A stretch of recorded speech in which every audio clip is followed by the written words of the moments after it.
বহু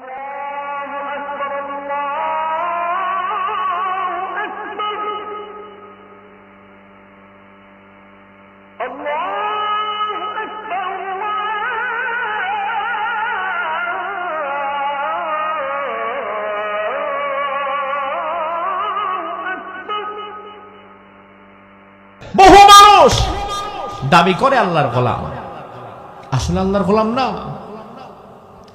আপনি কেমনে বুঝবেন আপনি আল্লাহর গোলাম কিনা? আমার ভাই লক্ষ্য করে দেখেন, এই সমাজে এমন বহু মানুষ আছে যে কোনো একটা রাজনৈতিক দল করে করতেই পারে, তাতে আমার কোনো যায় আসে যায় না। কিন্তু আমি শুধু বুঝাবো, আপনি কি দলের গোলাম না আল্লাহর গোলাম নিজে বুঝে যান। আপনার দলের নেতা বলছে আগামীকাল সকাল 10টায় কিশোরগঞ্জ সদরে আমাদের মিটিং আছে, থাকবা। কর্মী সকাল 9টার মধ্যে উপস্থিত, কিশোরগঞ্জ সদরে চলে গেছে। নেতা যদি সেখান থেকে বলে সামনের সপ্তাহের শুক্রবারে ঢাকার পল্টন ময়দানে আমাদের দলীয় সমাবেশ আছে, উপস্থিত থাকবা।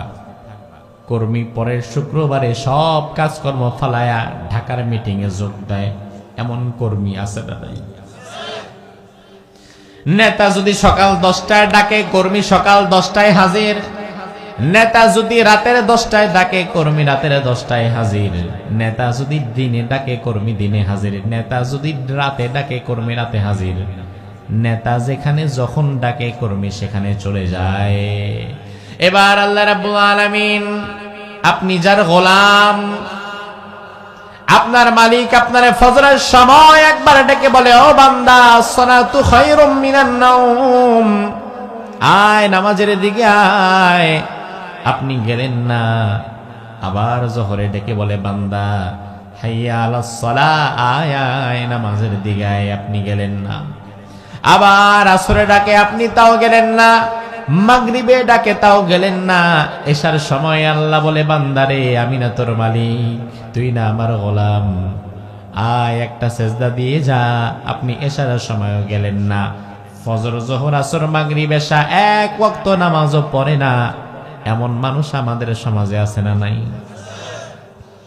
আল্লাহ রাব্বুল আলামিন দিনে 5 বার ডাকলেন, একবারও আপনারে পেল না।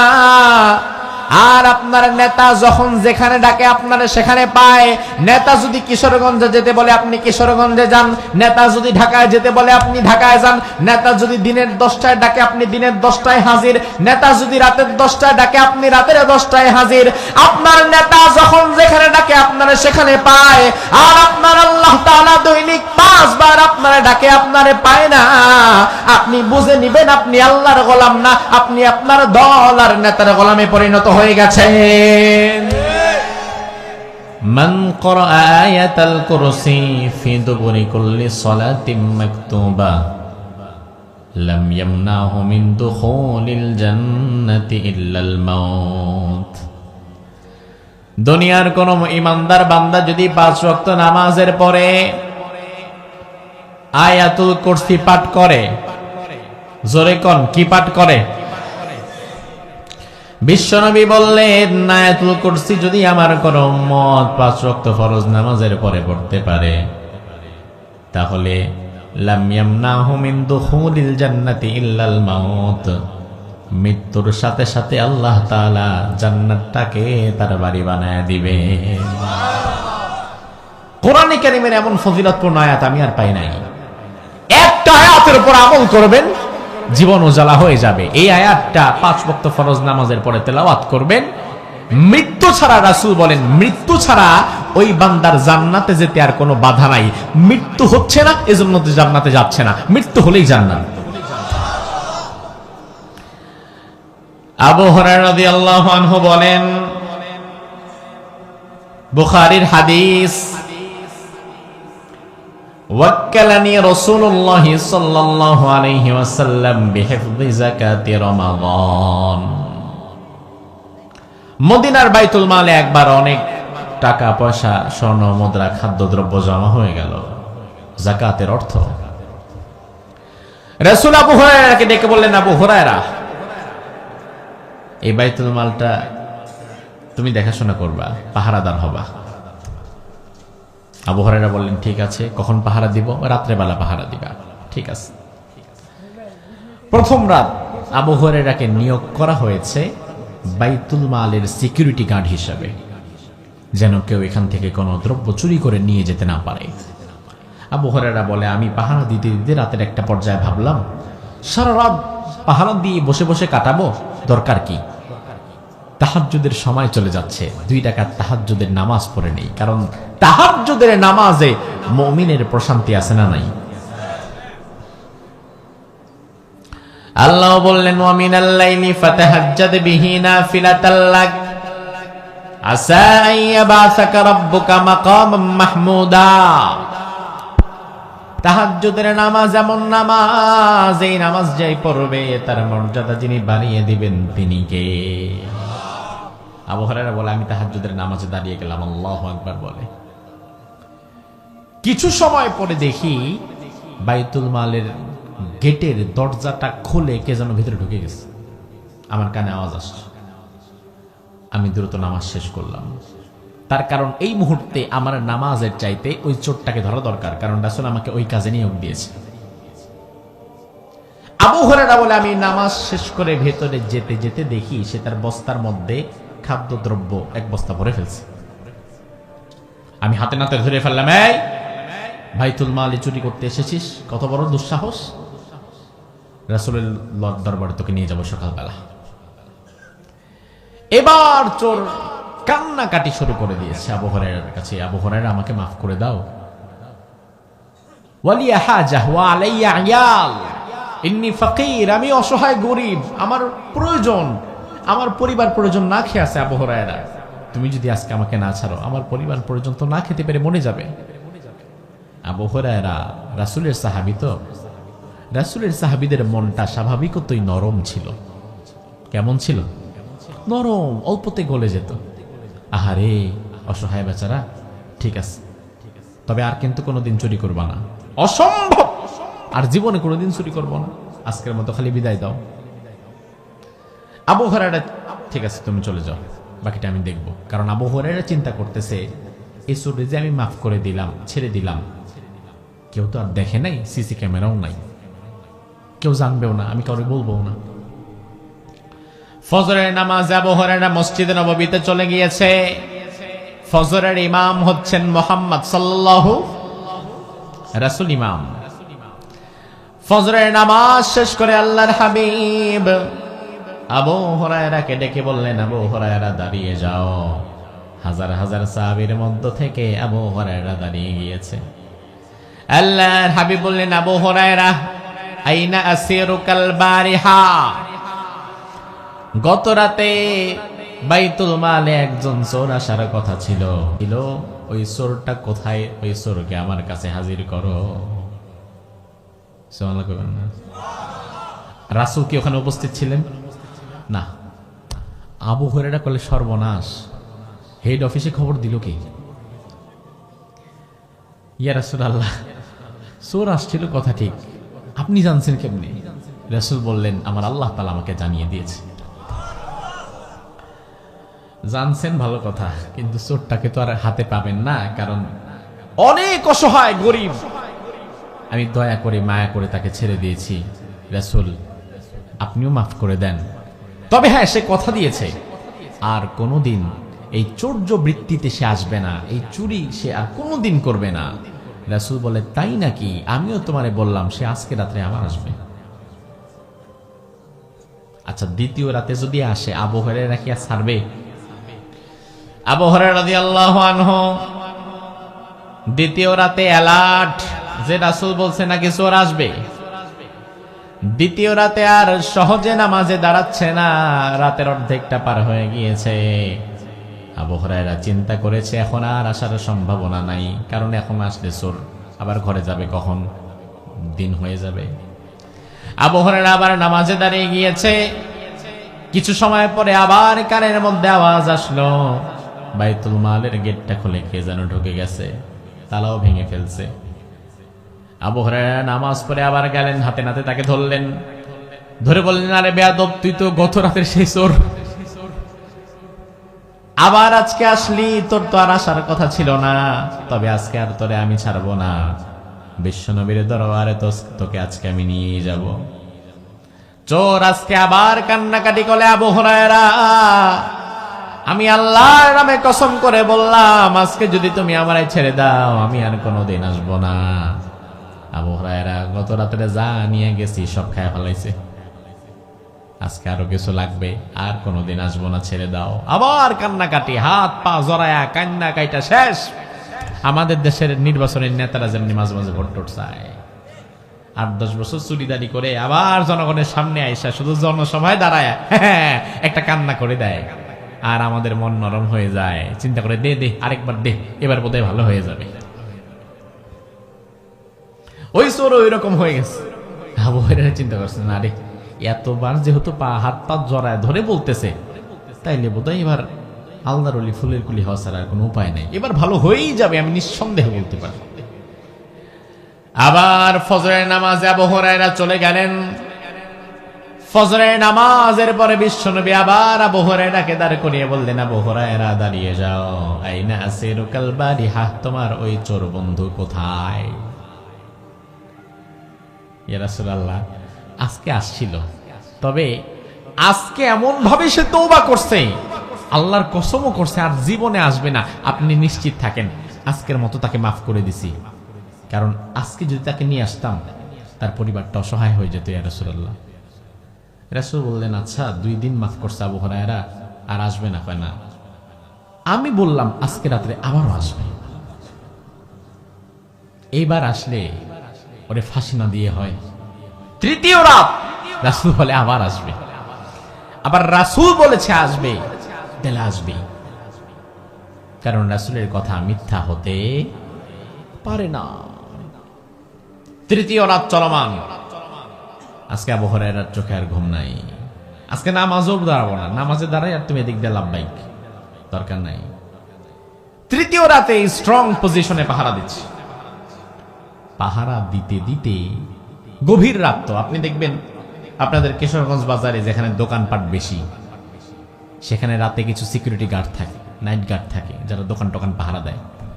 কোনোদিন রাত 2টা-3টার দিকে গিয়ে দেখবেন সিকিউরিটি গার্ড যারা বানায় কাদেরকে, একদম অসল, ঘরেও জায়গা হয় না, জীবন চলে না, এমন মানুষকে তো বানায়।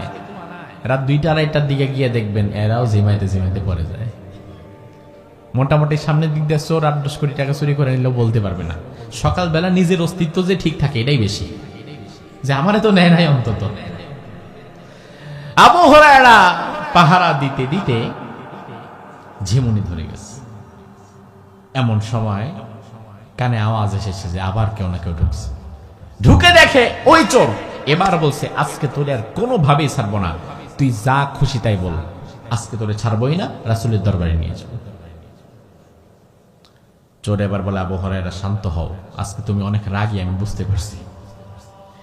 আবু হুরায়রা, আজকে যদি তুমি আমাকে রাসূলের দরবারে নাও, ফজরের নামাজের পরে বিশ্বনবী আমার হাত কেটে দিবে, কারণ এই 3 দিন মিলিয়ে আমি হিসাব করে দেখেছি, যেই পরিমাণ সম্পদ চুরি করলে হাত কাটা যায় ওই পরিমাণ সম্পদ আমার চুরি হয়ে গেছে। আজকে যদি নাও আমার হাতটা কাটা হয়ে যাবে। তাইলে ওই জামানার চোরও জানতো কতটুকু সম্পদ চুরি করলে হাত কাটা যায়, সেটা এই জামানার অনেক নেতা কর্মীরাও জানে না। জানে না যে বিষয়টা এমন না, জানে ঠিক, মানে না। তার কারণ তোমার নেতা ভালো করেই জানে, কোরআনের আইন দ্বারা যদি কখনো চোরের হাত কাটার বিধান বাংলাদেশে প্রতিষ্ঠা হয়ে যায়, তাহলে বাংলাদেশে অনেক নেতা কর্মীর নিজেদের হাতই থাকবে না। ওই চোর বলল, আমারে যদি নাও আমার হাতটা কাটা হয়ে যাবে আবু হুরায়রা, আমি সারা জীবনের মতো হ্যান্ডলেস হয়ে যাব।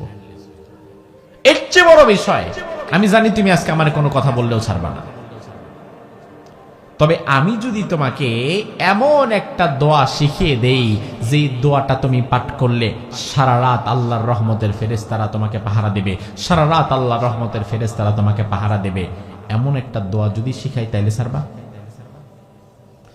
দুনিয়ার মানুষকে, দুনিয়াবি মানুষকে ম্যানেজ করার জন্য দুনিয়াবি পয়সা দেই, আমরা ঘুষ দেই, আর আখেরাত মুখী মানুষ যারা, এদেরকে ম্যানেজ করতে গেলে আপনার আখেরাত মুখী কিছু দেওয়া লাগবে।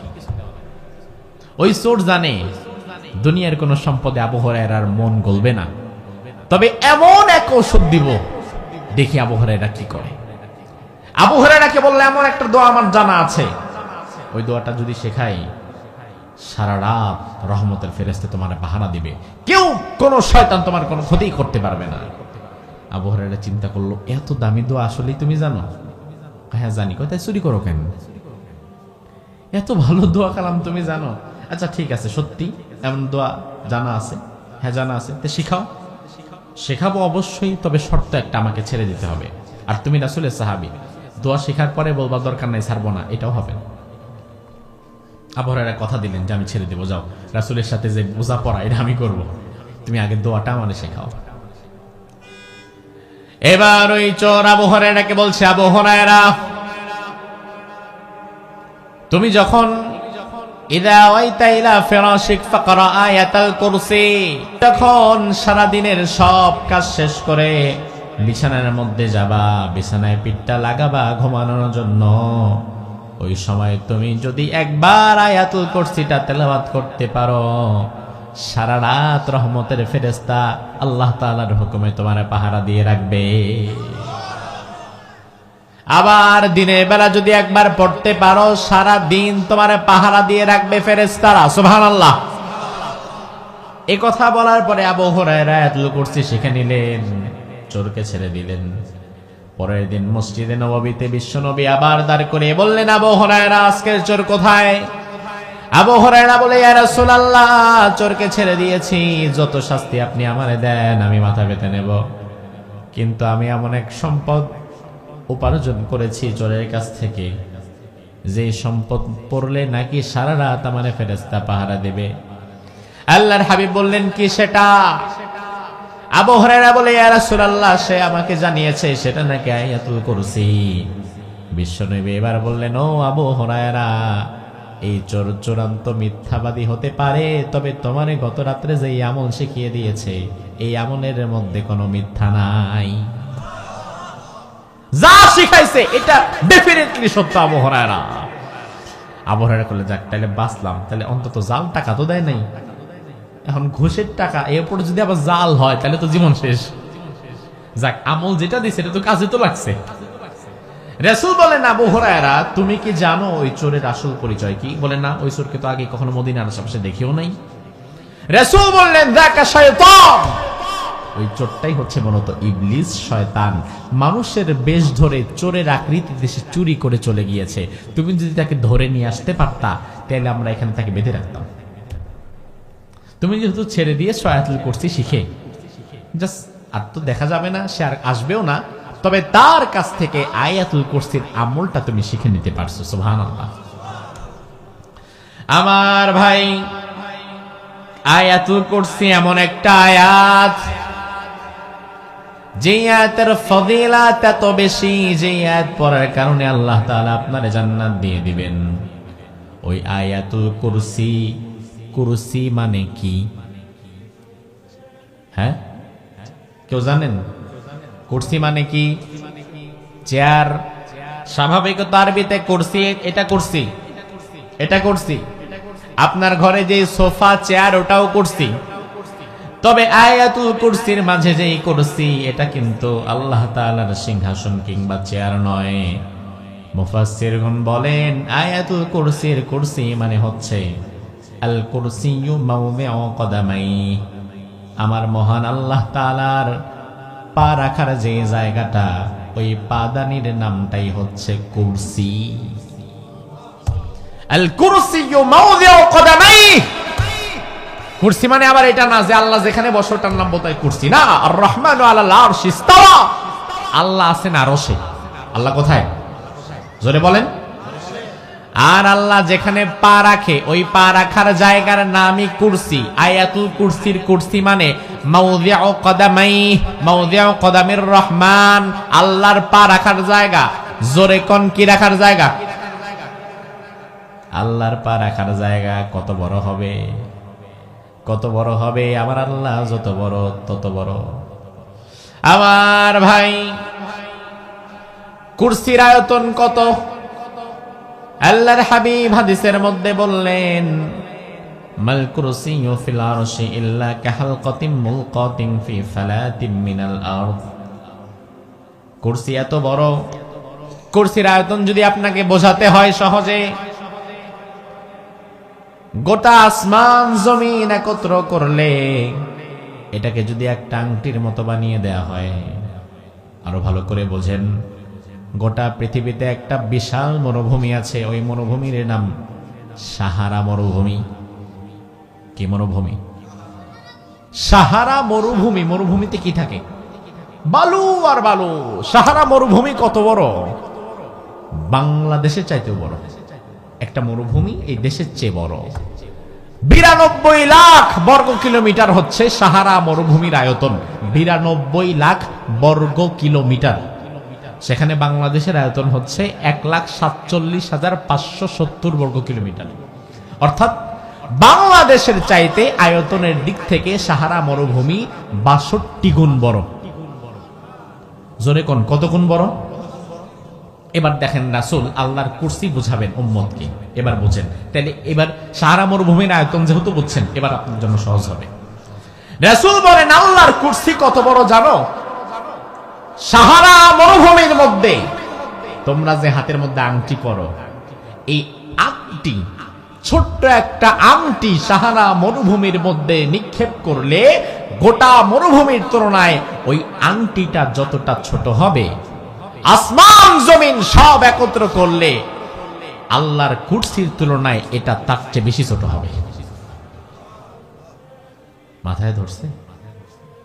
আসমান জমিন একত্র করলে এটা হবে একটা আংটি, আর আল্লাহর কুরসি হচ্ছে সাহারা মরুভূমি।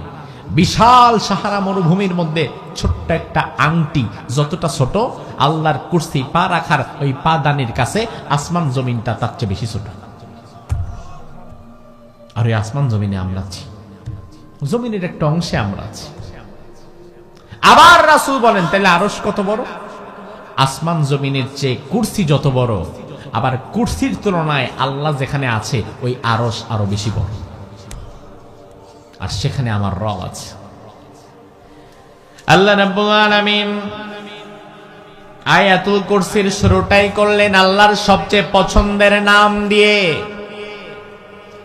আল্লাহ রাব্বুল আলামিনের একটা দুইটা নয়, 99টি নাম আছে না নাই? আল্লাহ বলেন ওয়ালিল্লাহিল আসমাউল হুসনা ফাদউহু বিহা। আমার অনেক নাম আছে, যে কোনো নাম দিয়ে ডাকো আমি আল্লাহ জবাব দিয়ে দেব। আল্লাহর অনেকগুলো নাম আছে, তবে আমার ভাই অনেকগুলো নামের মধ্যেই আল্লাহর সবচাইতে প্রিয় একটা নাম আছে না নাই? আল্লাহর কাছে আল্লাহর নিজের সবচেয়ে প্রিয় নামটাই হচ্ছে আল্লাহ। সবচেয়ে প্রিয় নাম কি? আল্লাহর অনেক নাম আছে, সালাম, মুমিন, মুহাইমিন, আজিজ, গফুর, জব্বার, মুতাকাব্বির, মালিক, কহার, অনেক নাম। তবে এই সব নামের মধ্যে আল্লাহর নিজের সবচেয়ে প্রিয় নাম আল্লাহ। একবার ডাক দেন, বলেন আল্লাহ। এই আল্লাহর নাম আল্লাহর সবচেয়ে প্রিয় নাম। আর আয়াতুল কুরসির শুরুটাই আল্লাহ তাআলা নিজের সবচেয়ে প্রিয় নাম দিয়ে করলেন। আয়াতুল কুরসির শুরুতে আল্লাহু লা ইলাহা ইল্লাহু, শুরুতে আল্লাহর প্রিয় নামটা আছে না নাই? আল্লাহ, এই নামটা আল্লাহর কেন এত প্রিয়? আল্লাহ নামটা আল্লাহর কেন এত পছন্দের? আমার ভাই, আল্লাহ লেখার জন্য মোট 4টা অক্ষর দরকার হয়। কয়টা? ভালো করে বলেন কয়টা? আলিফ, লাম, লাম, হা। তাসদিদ থাকায় একটা লাম দেখা যায় না, কিন্তু অক্ষর লাগে 4টা। কয়টা? আল্লাহর নামটা আল্লাহর কেন এত প্রিয়? কারণ আল্লাহ নামটা এমন নাম, আপনি যে দিক থেকেই যান অক্ষরগুলোকে কেটে কেটে বিচ্ছিন্ন করে দেন, ওই কাটা বিচ্ছিন্ন অক্ষরগুলো দিয়েও আপনি আপনার মালিকের পরিচয় পেয়ে যাবেন কোরআনের মধ্যে। আল্লাহ নাম লিখতে যে 4টা অক্ষর লাগে, প্রথম অক্ষর আলিফ। আপনি যদি বলেন আমি আলিফ কেটে দিলাম, একটা অক্ষর ফেলে দিলেন, থাকে আর 3টা অক্ষর লিল্লাহ। আপনি যদি কোরআনকে বলেন কোরআন, একটা অক্ষর ফেলে দিলাম, বাকি 3 অক্ষর দিয়ে তোমার মধ্যে আমার আল্লাহর পরিচয় আছে কিনা? কোরআন বলবে সমস্যা নাই, লিল্লাহি মুলকুস সামাওয়াতি ওয়াল আরদ। 3 অক্ষর দিয়ে আল্লাহর পরিচয় পেলেন। এবার আপনি যদি বলেন কোরআন আমি আরেকটা অক্ষর কেটে দিলাম, এখন মাত্র 2টি অক্ষর আছে, লাহু, আমি কি 2টি অক্ষর দিয়ে আমার আল্লাহর পরিচয় পাবো নাকি? কোরআন বলবে কোনো সমস্যা নাই, লাহু মাকালিদুস সামাওয়াতি ওয়াল আরদ। এবার আপনি যদি বলেন সব অক্ষর আমি ফেলে দিলাম, শুধু হুটা রাখলাম, তাইলে এই হু দিয়ে আমার আল্লাহর পরিচয় পাওয়া যাবে নাকি তোমার মধ্যে? কোরআন বলবে তাতেও সমস্যা নাই, হু আল্লাহুল্লাযী লা ইলাহা ইল্লাহু আলিমুল গায়বি ওয়াশ শাহাদাতি হুয়ার রহমানুর রহিম। সুবহানাল্লাহ পড়েন। যেভাবেই যান, আলিফ ফেলে দেন পেয়ে যাবেন, লাম ফেলে দেন পেয়ে যাবেন, শুধু লাহু তাতেও পেয়ে যাবেন, শুধু হু দিয়েও কোরআনের মধ্যে আল্লাহর পরিচয় আছে না নাই? সে আল্লাহ রাব্বুল আলামিন বলে, বান্দা আল্লাহু লা ইলাহা ইল্লাহু, আমি এমন আল্লাহ, আমি ছাড়া তোমার আর কোনো ইলাহ নাই। ইলাহ এটা হচ্ছে কালিমাতুত তাওহীদ। ইলাহের সাক্ষ্য দিয়ে আমাদেরকে ইসলামে প্রবেশ করা লাগে। এজন্য আমরা যে কালিমা পড়ি লা ইলাহা ইল্লাল্লাহ, এই লা ইলাহা আল্লাহু লা ইলাহা, মিল আছে না নাই? ইলাহের সাক্ষ্য দেওয়া ছাড়া কেউ মুসলমান হতে পারবে না। এই মুহূর্তে আপনাদের মধ্য থেকে আপনাদের গ্রামের কোন এক হিন্দু ভাই যদি মাহফিলে আসে, এসে বলে হুজুর আমি ঈমান আনবো, ইসলাম গ্রহণ করব, তাহলে আমরা তাকে সবার আগে যেটা পড়াবো সেটাই লা ইলাহা, কথা কয় না, লা ইলাহা ইল্লাল্লাহ। এই কালিমা ছাড়া কেউ ঈমানদার হতে পারবে না। লা ইলাহা ইল্লাল্লাহর সাক্ষ্য দেওয়া ছাড়া কেউ ঈমানদার হতে পারবে না।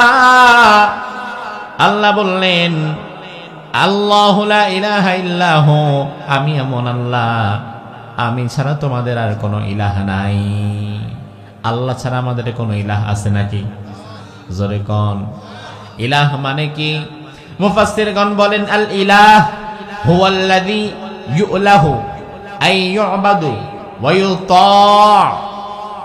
ইলাহ হচ্ছে এমন এক সত্তা, চোখ বন্ধ করে যারা দাসত্ব করা লাগে, চোখ বন্ধ করে যারা গোলামি করা লাগে, সারা জীবন যার গোলামি করা যায়, তিনি হচ্ছেন ইলাহ। আমরা গোলাম কার? আরো জোরে কোন। আমরা যারা আছি, আমরা কি মালিক না গোলাম?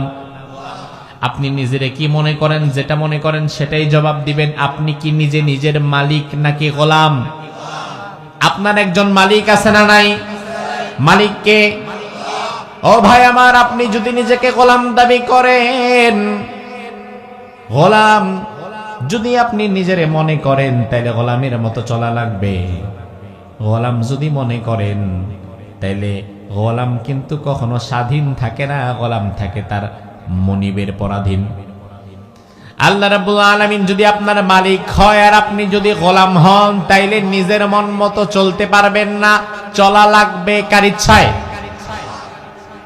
এখন আপনি দাবি করলেন আল্লাহর গোলাম, আপনার ইলাহ আল্লাহ, অথচ কাজে কর্মে সেটার প্রমাণ নাই। বাংলাদেশের বহু মানুষ মুখে দাবি করে আল্লাহর গোলাম, অথচ কার্যত আল্লাহর গোলাম না, সে তার দল আর নেতার গোলাম হয়ে যায়। আছে না নাই? বহু মানুষ দাবি করে আল্লাহর গোলাম, আসলে আল্লাহর গোলাম না। আপনি কেমনে বুঝবেন আপনি আল্লাহর গোলাম কিনা? আমার ভাই লক্ষ্য করে দেখেন, এই সমাজে এমন বহু মানুষ আছে যে কোনো একটা রাজনৈতিক দল করে করতেই পারে, তাতে আমার কোনো যায় আসে যায় না, কিন্তু আমি শুধু বুঝাবো আপনি কি দলের গোলাম না আল্লাহর গোলাম, নিজে বুঝে যান। আপনার দলের নেতা বলছে আগামীকাল সকাল 10টায় কিশোরগঞ্জ সদরে আমাদের মিটিং আছে, থাকবা। কর্মী সকাল 9টার মধ্যে উপস্থিত, কিশোরগঞ্জ সদরে চলে গেছে। নেতা যদি সেখান থেকে বলে সামনে সপ্তাহের শুক্রবারে ঢাকার পল্টন ময়দানে আমাদের দলীয় সমাবেশ আছে, উপস্থিত থাকবা, কর্মী পরের শুক্রবারে সব কাজকর্ম ফালায়া ঢাকার মিটিং এ যোগ দেয়, এমন কর্মী আছে দাদা? নেতা যদি সকাল 10টায় ডাকে, কর্মী সকাল 10টায় হাজির। নেতা যদি রাতের 10টায় ডাকে, কর্মী রাতের 10টায় হাজির। নেতা যদি দিনে ডাকে, কর্মী দিনে হাজির। নেতা যদি রাতে ডাকে, কর্মী রাতে হাজির। নেতা যেখানে যখন ডাকে, কর্মী সেখানে চলে যায়। এবার আল্লাহ রাব্বুল আলামিন, আপনি যার গোলাম, আপনার মালিক আপনারে ফজরের সময় একবার ডেকে বলে, ও বান্দা, সলাতু খায়রুম মিনান নাওম, আয় নামাজের দিকে আয়। আপনি গেলেন না। আবার জোহরে ডেকে বলে, বান্দা হাইয়া আলাস সালাহ, আয় আয় নামাজের দিকে আয়। আপনি গেলেন না। আবার আসরে ডাকে, আপনি তাও গেলেন না। মাগরিবে ডাকে, তাও গেলেন না। এশার সময় আল্লাহ বলে, বান্দারে আমি না তোর মালিক, তুই না আমার গোলাম, আয় একটা সেজদা দিয়ে যা। আপনি এশার সময়ও গেলেন না। ফজর জোহর আসর মাগরিব এশা এক ওয়াক্ত নামাজও পড়ে না, এমন মানুষ আমাদের সমাজে আছে না নাই? আল্লাহ রাব্বুল আলামিন দিনে 5 বার ডাকলেন, একবারও আপনারে পেল না। আর আপনার নেতা যখন যেখানে ডাকে আপনারা সেখানে পায়। নেতা যদি কিশোরগঞ্জে যেতে বলে আপনি কিশোরগঞ্জে যান। নেতা যদি ঢাকায় যেতে বলে আপনি ঢাকায় যান। নেতা যদি দিনের 10টায় ডাকে আপনি দিনের 10টায় হাজির। নেতা যদি রাতের 10টায় ডাকে আপনি রাতের 10টায় হাজির। আপনার নেতা যখন যেখানে ডাকে আপনারা সেখানে পায়। আর আপনার আল্লাহ তাআলা দৈনিক 5 বার আপনারা ডাকে আপনারে পায় না। আপনি বুঝে নিবেন আপনি আল্লাহর গোলাম না, আপনি আপনার দল আর নেতার গোলামে পরিণত হয়ে গেছেন। আমাদের সমাজে এমন দলের গোলাম আছে না নাই? নেতার গোলাম আছে না নাই? নেতা আসবে বিদেশ থেকে, তার প্রস্তুতির শেষ নাই। বিশাল প্রস্তুতি, সমস্যা নাই, প্রস্তুতি নেন আলহামদুলিল্লাহ। হিংসা বিদ্বেষ নিয়ে আমরা চলি না, হিংসা বিদ্বেষ নিয়ে কথা বলি না। 17 বছর পর তারেক রহমান সাহেব দেশে আসছেন, ঠিক কিনা? তার কাছে বাংলাদেশের নাগরিক হিসাবে আমাদের কিছু আশা প্রত্যাশার জায়গা আছে না নাই? 17 বছর পর তারেক রহমান সাহেব আপনি দেশে আসছেন, আমরা আপনাকে সুস্বাগতম জানাচ্ছি। জীবনে খুব কম মানুষ দ্বিতীয় সুযোগ পায়, যারা পায় তার অধিক সৌভাগ্যবান, আপনি তাদের মধ্য থেকে একজন। এই মাতৃভূমি বাংলাদেশে 17 বছর পর আল্লাহ তাআলা আপনাকে ফেরার তৌফিক দিচ্ছেন। আপনার কাছে আমাদের প্রত্যাশা হচ্ছে, ইসলাম প্রতিষ্ঠা করার রাজনীতি আপনি করেন না, সেটা আপনি করবেনও না, এটা আমরা জানি। তবে ইনসাফ কায়েম করবেন, ঠিক কিনা? হয়তো আপনি ইসলাম কায়েম করবেন না, ইসলাম কায়েম আপনি করবেন, এটা আপনার কাছ থেকে আমরা প্রত্যাশা করিও না। অন্তত পক্ষে 56,000 বর্গমাইলের এই বাংলাদেশে আপনি ইনসাফের আদর্শ কায়েম করবেন, ন্যায় বিচার কায়েম করবেন, মানুষে মানুষের ন্যায় বিচার কায়েম করবেন, ইনসাফ কায়েম করবেন। তার কারণ যেই ভূমিতে ইনসাফ থাকে না, ওই ভূমিটা জাহালাতে রূপ নেয়। আপনি তো দীর্ঘদিন ইংল্যান্ডে ছিলেন, লন্ডনে ছিলেন, ওই জায়গায় ইসলাম নাই, তবে আপনি এতটুকু তো দেখেছেন সেখানে অন্যায় বহির্ভূত হত্যাকাণ্ড খুব একটা ঘটছে না, ঘটলে ইমিডিয়েটলি তার বিচার হচ্ছে। তার কারণ পাশ্চাত্যের সমাজ ব্যবস্থা ইসলাম গ্রহণ করে নাই, তবে ইসলামের অন্যতম একটা সৌন্দর্য ইনসাফের ধারাটাকে তারা গ্রহণ করে নিয়েছে। আপনার প্রতিও আমাদের প্রত্যাশা থাকবে, আপনি দলের প্রধান হিসাবে বাংলাদেশের আগামীর প্রধানমন্ত্রী যদি আপনি হন, আল্লাহ তাআলা যদি আপনাকে বানায়, ইজ্জত দেওয়ার মালিক আল্লাহ, ক্ষমতা দেওয়ার মালিক আল্লাহ, যদি আল্লাহ তাআলা আপনাকে বানায়, বাংলাদেশের 18 কোটি মানুষ দলমত নির্বিশেষে আপনার কাছ থেকে ইনসাফের আদর্শ দেখতে চায়। আপনি ইনসাফ প্রতিষ্ঠা করবেন, চাঁদাবাজি বন্ধ করবেন, রাস্তাঘাটের চাঁদাবাজি দুর্নীতি বন্ধ করে যদি ইনসাফ কায়েম করতে পারেন, তাহলে বুঝবেন আপনাকে আল্লাহ সুবহানাহু ওয়া তাআলা যে সুযোগ দিয়েছে, এই সুযোগটা আপনি কাজে লাগাতে পারছেন। সারা জীবন মানুষের দোয়া পাবেন, সারা জীবন মানুষ আপনার জন্য দোয়া করবে। আপনি যদি ইনসাফ কায়েম করতে পারেন, আপনার পিতা শহীদ প্রেসিডেন্ট জিয়াউর রহমানকে মানুষ যেভাবে ভালোবাসে, ওসমান হাদিকে মানুষ যেভাবে ভালোবেসেছে, জিয়াউর রহমানকে মানুষ যেভাবে ভালোবেসেছে, আপনি যদি ইনসাফের পক্ষে টিকে থাকতে পারেন, আপনি যদি দিল্লির দাসত্ব না করেন, আপনি যদি পাশ্চাত্যের দাসত্ব না করেন, আপনি যদি আমেরিকার গোলামি না করেন, আপনি যদি কোনো চাঁদাবাজদের আশ্রয়দাতা না হন, আপনি যদি ইনসাফের আদর্শ কায়েম করতে পারেন, তাহলে জিয়াউর রহমান সাহেবকে আমরা যেমন ভালোবাসি, ওসমান হাদিকে আমরা যেমন ভালোবাসি, আপনাকেও আমরা তেমন ভালোবাসার কাতরে রাখবো। অন্যথায় ইজ্জত যেমন আল্লাহ দিতে পারে, আবার ইজ্জত কেড়ে নিতেও আল্লাহর সময় লাগে না, ক্ষমতা থেকে নামাতেও আল্লাহর সময় লাগে না।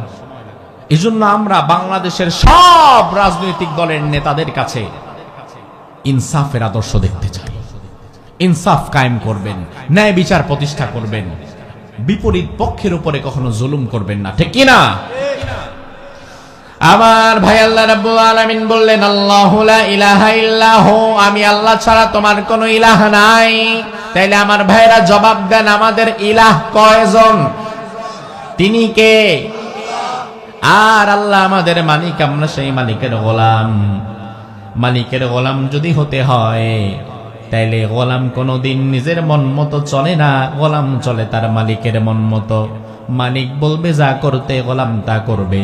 মালিক যা করতে বলবে না, গোলাম সেটা করতে পারবে না। আল্লাহর হাবিব বললেন, আল মুমিনু কাল জামালিল আনিফ, ইমানদার যদি হতে চাও, ইমানদারের পরিচয় হচ্ছে ওই নাকে রশি বাঁধানো উটের ন্যায়।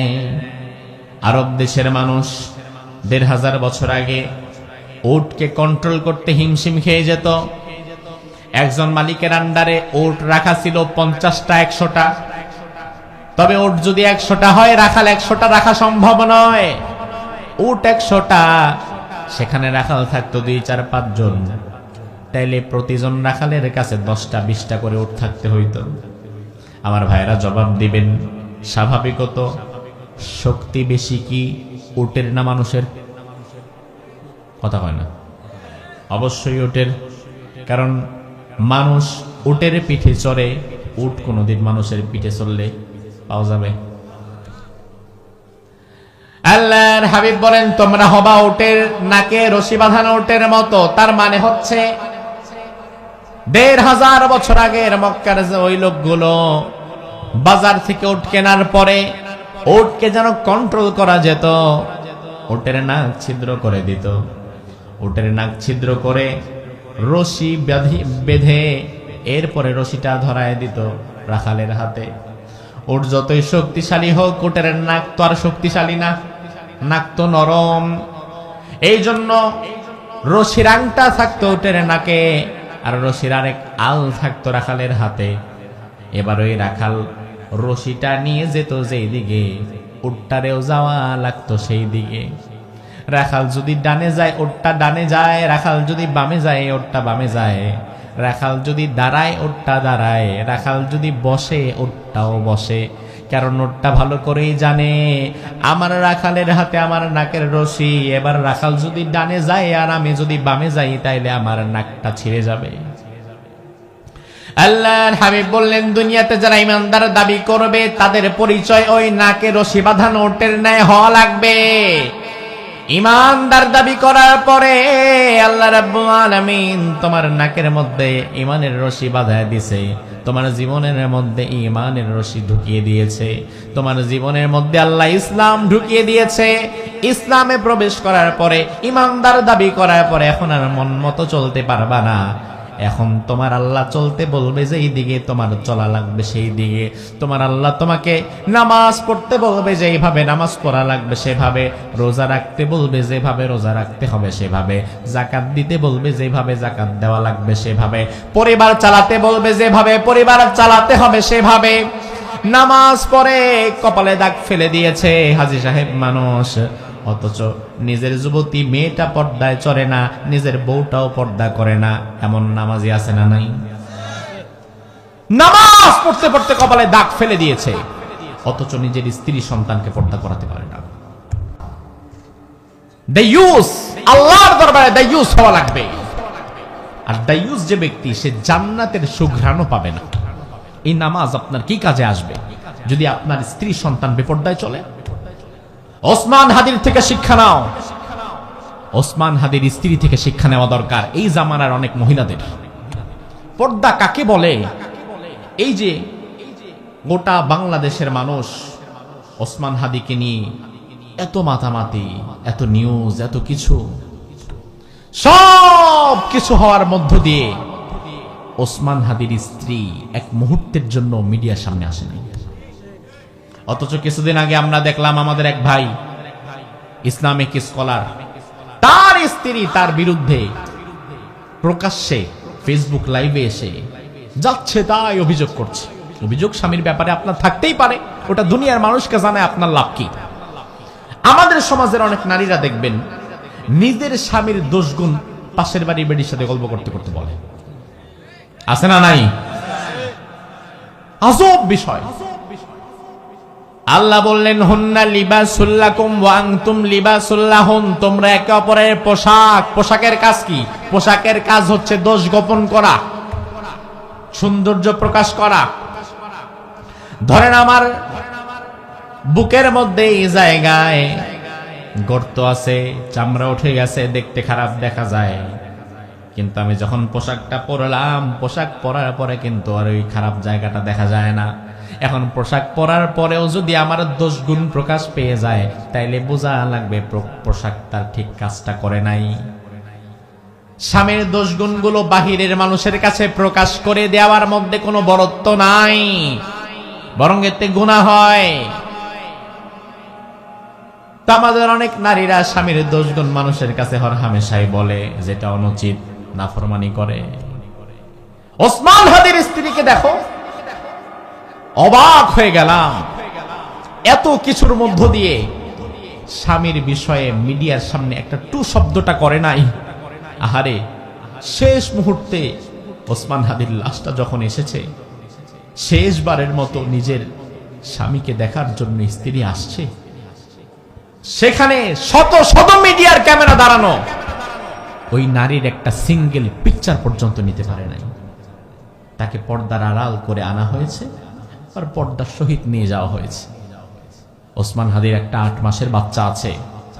আজ কোরআন আমার সামনে বলে গেলাম, যেই শালীনতার পর্দার শিক্ষা ওসমান হাদির স্ত্রীর মধ্যে আছে, যেই নারী যত পর্দাশীলা হয়, যত লজ্জাশীলা হয়, যত আমানতদার হয়, যত মুত্তাকি হয়, পরহেজগার হয়, ওই নারীর সন্তান তত বেশি সাহসিকতা আর বীরত্বের মধ্য দিয়ে গড়ে ওঠে। আমার বিশ্বাস ওসমান হাদির রেখে যাওয়া এই সন্তান, তার স্ত্রী যাকে লালন পালন করে বড় করবে, আগামীতে সে ওসমান হাদির চেয়ে দ্বিগুণ শক্তিতে এই সমাজের মানুষের জন্য আবার দাঁড়িয়ে যাবে। এটা আমার বিশ্বাস। কারণ ওই মা যে তাকে গর্ভে ধারণ করেছে, সে কোনোদিন পর পুরুষের সাথে দেখা সাক্ষাৎ করে নাই। তার ঈমানের শক্তি ভিন্ন, তার ঈমানের কওয়াত ভিন্ন। আমাদের নারীদের শিক্ষা নেওয়া দরকার। আমার ভাই নিজে নামাজ পড়ে, হজ করে, রোজা রাখে, নিজের পরিবারটাকে পর্দায় চালায় না, এটাকে কোনো প্রয়োজন মনেও করে না। অথচ ঈমান আনার পরে তোমার পরিবার চালাতে হবে সেভাবে, তোমার আল্লাহ চাইবেন যেভাবে। ঈমান আনার পরে তোমার ব্যবসা চলবে যেভাবে, তোমার আল্লাহ চাইবেন যেভাবে। ঈমান আনার পরে তোমার রাজনীতিও চলবেন সেভাবে, তোমার আল্লাহ চাইবেন যেভাবে। অন্যথায় ঈমানদার দাবি করার পরে তুমি পরিবার চালাইলা শয়তানের মতো করে, ব্যবসা চালাইলা সুদ দিয়ে, রাজনীতি করলা মানুষের হক মেরে, তাহলে বিষয়টা কেমন হবে? ওই উট, যে ওটের নাকে রশি বাঁধানো আছে, ওই উট যদি কোনোদিন তার মালিক যেদিকে যেতে চায় সেদিকে না গিয়ে উল্টা দিকে চলে যায়, ওই উটের নাকটা যেমন ছিঁড়ে যায়, ইমানদার দাবি করার পরে তোমার নাকেও আল্লাহ ইমানের রশি টানায় দিছে। এবার সারা জীবনটা তোমার আল্লাহর কথা মতো চলা লাগবে। তুমি যদি আল্লাহর কথা মতো না চলে, নিজের মন মতো চলতে থাকো, তাইলে ইমানের রশিটাও তোমার থেকে বিচ্ছিন্ন হয়ে যায়। ইমানদার দাবি করার মতো কোনো এখতিয়ারও আর তোমার থাকে না। ইমানদার তো শুধু দাবি করলেই হওয়া যায় না, শুধুমাত্র লা ইলাহা ইল্লাল্লাহ পরে ইমানদার হওয়া যায় না। যদিও লা ইলাহা ইল্লাল্লাহ কালিমাতুত তাওহীদ, তাওহীদের সাক্ষ্য দিয়ে মানা লাগবে, তবে শুধুমাত্র লা ইলাহা ইল্লাল্লাহ বলার দ্বারাও ইমানদার হওয়া যায় না। কারণ আমার আল্লাহ বললেন, ওয়া মিনান নাসি মান ইয়াকুলু আমান্না বিল্লাহি ওয়া বিল ইয়াউমিল আখিরি ওয়া মা হুম বিমুমিনিন। দুনিয়ার মানুষের মধ্যে এমন অনেক মানুষ থাকবে মাইয়াকুলু আমান্না বিল্লাহ, যারা বলবে আমরা আল্লাহর প্রতি ঈমান আনলাম, ওয়া বিল ইয়াউমিল আখির, আমরা আখিরাতের প্রতি ঈমান আনলাম। আল্লাহ বলেন ওয়া মা হুম বিমুমিনিন, আমি আল্লাহ বললাম তারা কোনোদিন ঈমানদার হতে পারে না। তার মানে আমার ভাই ভালো করে দেখেন, আপনি কালিমা পড়লেন, ঈমানদার দাবিও করলেন, আল্লাহ বললেন তুমি ঈমানদার হতে পারলা না। তার মানে শুধুমাত্র নিছক লা ইলাহা ইল্লাল্লাহ পরে মুখে দাবি করলেই ঈমানদার হওয়া যাবে না। শুধু লা ইলাহা ইল্লাল্লাহ মুখে পড়ে দাবি করলে ঈমানদার হওয়া যাবে না, কারণ সবার কালিমা এক নয়। লা ইলাহা ইল্লাল্লাহ পড়ার পরে ঈমানদার হয়ে গিয়েছেন আবু বকর, আবার এই একই কালিমা লা ইলাহা ইল্লাল্লাহ পড়ার পরেও ঈমানদার হতে পারে নাই আব্দুল্লাহ বিন উবাই। কালিমা কিন্তু দুইজনই পড়ছে। আবু বকরের কালিমা তারে জান্নাতে নিয়ে যাবে, আর আব্দুল্লাহ বিন উবাই কালিমা পড়ার পরেও জাহান্নামে যাওয়া লাগবে। তার মানে দুইজনের কালিমা দেখতে এক হলেও মধ্যখানে ভিন্নতা আছে না নাই? আবু বকর যখন বলেছে লা ইলাহা ইল্লাল্লাহ, আমি আল্লাহ ছাড়া কাউরে মানি না, আমি আল্লাহ ছাড়া কারো বিধান মানি না, আমি আল্লাহ ছাড়া কারো গোলামি করি না, কারো দাসত্ব করি না, আবু বকরের মুখের কথার সাথে সারা জীবনের কাজের মিল আছে না নাই? আর আব্দুল্লাহ বিন উবাই ওই মুনাফিক, সেও পড়েছে লা ইলাহা ইল্লাল্লাহ, আমি আল্লাহ ছাড়া কাউকে মানি না, এটা শুধু মুখেই পড়েছে, কিন্তু সারা জীবনে আল্লাহর বিধান মতো চলতে পারে নাই। এই জন্য তুমি যদি মুখে দাবি করো আমি আল্লাহ ছাড়া কাউরে মানি না, কারো গোলামি করি না, কারো দাসত্ব করি না, তোমারে চলা লাগবে সারা জীবন লা ইলাহা ইল্লাল্লাহর থিওরির উপরে। এটা যদি করতে না পারো তাহলে তোমার কালিমাটাও ওই মুনাফিক আব্দুল্লাহ বিন উবাইয়ের কালিমার মতো সস্তা হয়ে যাবে, ওই কালিমার দ্বারা লাভবান হওয়া যাবে না। এজন্য আল্লাহ রাব্বুল আলামিন আয়াতুল কুরসির মধ্যে ইলাহের পরিচয় দিলেন। আল্লাহ বললেন আল্লাহু লা ইলাহা ইল্লাহু, আমি আল্লাহ ছাড়া তোমাদের কোনো ইলাহ নাই। আমার ভাইরা তাইলে জবাব দেন, আমাদের ইলাহ কয়জন? আরো জোরে, তিনি কে? এবার যদি আমাদের কাছে কেউ এসে বলে আল্লাহকে ইলাহের জায়গা থেকে সরায়া দিতে হবে, আল্লাহকে রব হিসাবে মানা যাবে না, রাজি হবেন? মুসা আলাইহিস সালাম ফিরআউনের কাছে দাওয়াত দিলেন, দাওয়াত দিয়ে বললেন এক আল্লাহর গোলামি করা লাগবে, আল্লাহকে ইলাহ হিসাবে মেনে নেওয়া লাগবে। ফিরআউন মুসা আলাইহিস সালামকে বলে, ও মুসা মা আলিমতু লাকুম মিন ইলাহিন গায়রি, আমি ফিরআউন ছাড়া আরো কোন ইলাহ তোমার আছে এটা তো আমার জানাই ছিল না। নাউজুবিল্লাহ। ও মনে করতো যে আমি ইলাহ, গোটা মিশরের সাম্রাজ্যের সব মানুষের প্রভু, রব, ইলাহ আমি। মুসা আলাইহিস সালাম বললেন অসম্ভব, তুমি ইলাহ হতে পারো না। ফিরআউন বলল মুসা শোনো, লা ইন ইত্তাখাযতা ইলাহান গায়রি লা জা'লান্নাকা মিনাল মাসজুনিন। ও মুসা, তুমি যদি আবার আমার কাছে আইসা ইলাহের দাওয়াত দাও, আমাকে ছাড়া অন্য কাউকে যদি ইলাহ হিসাবে মেনে নাও, লা ইলাহা ইল্লাল্লাহ যদি আরেকবার বলো, তাইলে লা জা'লান্নাকা মিনাল মাসজুনিন, আমি ফিরআউন তোমারে কারারুদ্ধ করব, জেলখানার মধ্যে ঢুকায় রাখব। আমার ভাই, লা ইলাহা ইল্লাল্লাহর দাওয়াত দেওয়ার কারণে ফিরআউন মুসা আলাইহিস সালামকে জেলের ভয় দেখায়। জেলের ভয় দেখানোর কারণে মুসা নবী কি তার দাওয়াত থেকে সরে গিয়েছেন? সরে গিয়েছেন না, এক মুহূর্তের জন্য সরে যান নাই।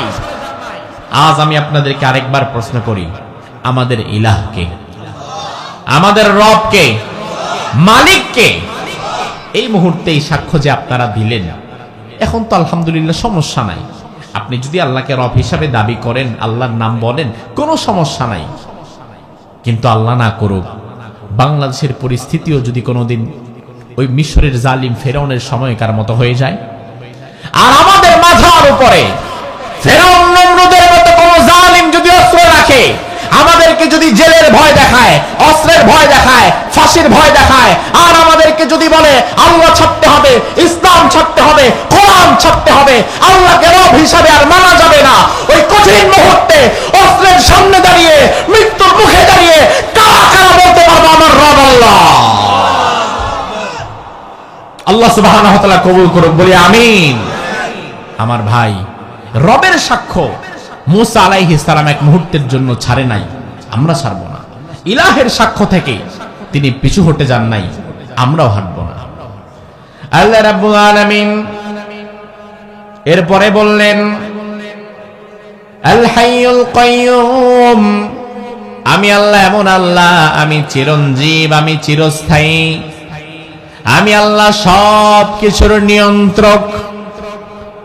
আমরা যখন ছিলাম না তখনও যিনি ছিলেন তিনি কে? আবার আমরা যখন থাকবো না তখনও যিনি থাকবেন তিনি কে? সে আল্লাহ বলে, ও বান্দা শুনে নাও, আমি কাইয়ুম, আমি সব কিছুর পূর্ণ নিয়ন্ত্রণকারী। এই আকাশ, জমিন, চন্দ্র, সূর্য সব যিনি নিয়ন্ত্রণ করছেন তিনি কে? কেমন নিয়ন্ত্রণ?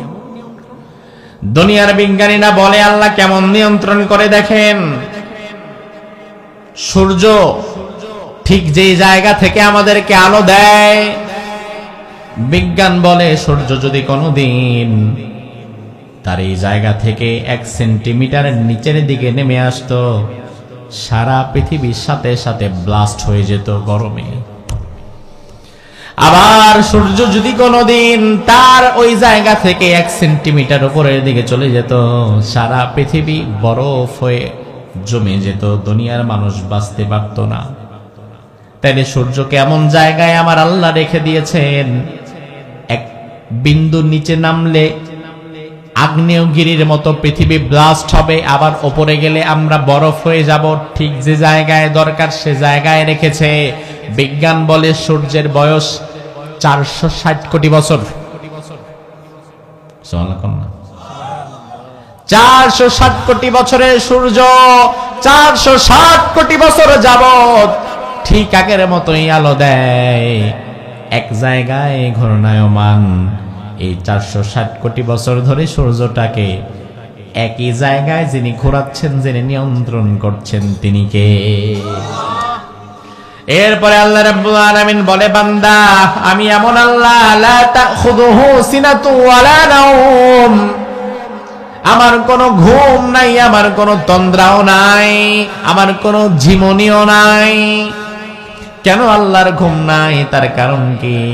তার কারণ হচ্ছে ঘুম থাকবে তার, দুর্বলতা আছে যার।